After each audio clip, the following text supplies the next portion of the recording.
بسم اللہ الرحمن الرحیم۔ میں آپ کو آپ کی زندگی کی سب سے بڑی خوشخبری سنانے جا رہا ہوں۔ آپ مجھے کیا انعام دیں گے؟ ابو ہریرہ سے روایت ہے کہ ایک مرتبہ ہم رسول کریم صلی اللہ علیہ وآلہ وسلم کے ارد گرد بیٹھے ہوئے تھے کہ آپ اچانک کہیں چلے گئے۔ ہم فکر مند ہوئے کہ کہیں کوئی تکلیف درپیش نہ ہو۔ مجھے آپ صلی اللہ علیہ وآلہ وسلم ایک باغ میں دکھائی دیے۔ آپ نے مجھے اپنی نالین مبارک بطور نشانی دیتے ہوئے کہا کہ جاؤ باغ کے باہر اور بتاؤ کہ جس نے سچے دل سے ایک بار بھی کلمہ پڑھا جنت اس پر واجب ہو گئی۔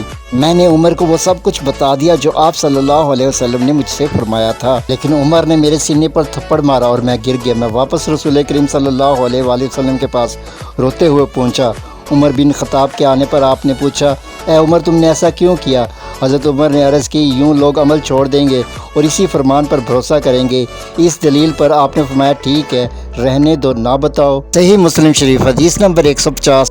وہ 7 خوش نصیب ترین انسان کون ہوں گے کہ جنہیں روز قیامت اللہ اپنے سائے میں جگہ دے گا؟ حضرت ابو ہریرہ سے روایت ہے کہ حضور نبی کریم علیہ الصلاۃ والسلام نے فرمایا، 7 آدمی ایسے ہیں جن کو اللہ تعالیٰ اپنے سایہ عافیت میں پناہ دے گا جس دن اللہ تعالیٰ کے سائے کے علاوہ کوئی دوسرا سایہ نہیں ہوگا۔ پہلا عادل بادشاہ، دوسرا وہ شخص جس کی پرورش اللہ تعالیٰ کی عبادت میں ہوئی ہوگی، تیسرا شخص وہ کہ جس کا دل ہر وقت مسجد میں اٹکا رہتا ہوگا، وہ 2 آدمی جن کی دوستی محض اللہ تعالیٰ کی خوش ندی کے لیے ہو، وہ آپس میں اسی دوستی پہ جمع ہوں اور جدا بھی اللہ تعالیٰ کی رضا کے لیے ہوں، وہ شخص جسے ایک اعلیٰ نسب کی خوبصورت عورت گناہ پر بلائے لیکن وہ اللہ سے ڈرے، وہ شخص جو اپنے صدقات چھپا کر دیتا ہے، دایاں ہاتھ دے تو اس کے بائیں ہاتھ کو خبر نہ ہو، جو تنہائی میں اللہ کا ذکر کرے کہ اس کی آنکھوں سے آنسو بہہ پڑیں۔ صحیح مسلم شریف حدیث نمبر 2373۔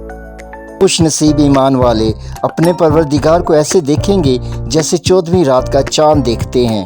حضرت ابو ہریرہ سے روایت ہے کہ کچھ لوگوں نے رسول کریم صلی اللہ علیہ وآلہ وسلم سے گزارش کی، کیا ہم قیامت کے دن اپنے پروردگار کو دیکھ سکیں گے؟ تو رسول کریم صلی اللہ علیہ وآلہ وسلم نے فرمایا، کیا تمہیں 14ویں رات کے چاند کو دیکھنے میں کوئی دشواری پیش آتی ہے؟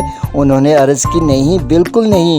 انہوں نے عرض کی، اے اللہ کے رسول، ہمیں 14ویں رات کے چاند کو دیکھنے میں کوئی دشواری پیش نہیں آتی۔ آپ صلی اللہ علیہ وآلہ وسلم نے دوسرا سوال کیا، کیا جس وقت بادل نہ ہو تو کیا اس وقت سورج دیکھنے میں کوئی دشواری پیش آتی ہے؟ انہوں نے عرض کی، نہیں۔ تو پھر آپ صلی اللہ علیہ وآلہ وسلم نے ارشاد فرمایا کہ کل قیامت کے دن تم اسی طرح اپنے رب کا دیدار کرو گے جیسے 14ویں کا چاند دیکھتے ہو یا پھر شفاف آسمان میں سورج دیکھتے ہو۔ صحیح مسلم شریف حدیث نمبر 451۔ صلی اللہ علیہ وآلہ وسلم کی دعا سے مٹھی بھر کھانا ہزاروں افراد کے لشکر نے جی بھر کر کھایا، برتنوں میں جمع کیا، مگر کھانا پھر بھی بچا رہا۔ غزوہ تبوک کے دن جب ہزاروں صحابہ بھوک سے تل ملا رہے تھے تو حضرت عمر نے رسول کریم سے بچے ہوئے کھانے پر برکت کی دعا کرنے کی عرض کی۔ پھر لوگوں نے بچا ہوا کھانا آپ صلی اللہ علیہ وآلہ وسلم کے سامنے چمڑے کے دسترخوان پر جمع کرنا شروع کر دیا۔ آپ صلی اللہ علیہ وآلہ وسلم کے حکم کے مطابق کچھ لوگوں نے مٹھی بھر چھوارے، بعض نے مٹھی بھر جو اور کچھ نے روٹی کے بچے ہوئے ٹکڑے حاضر کر دیے۔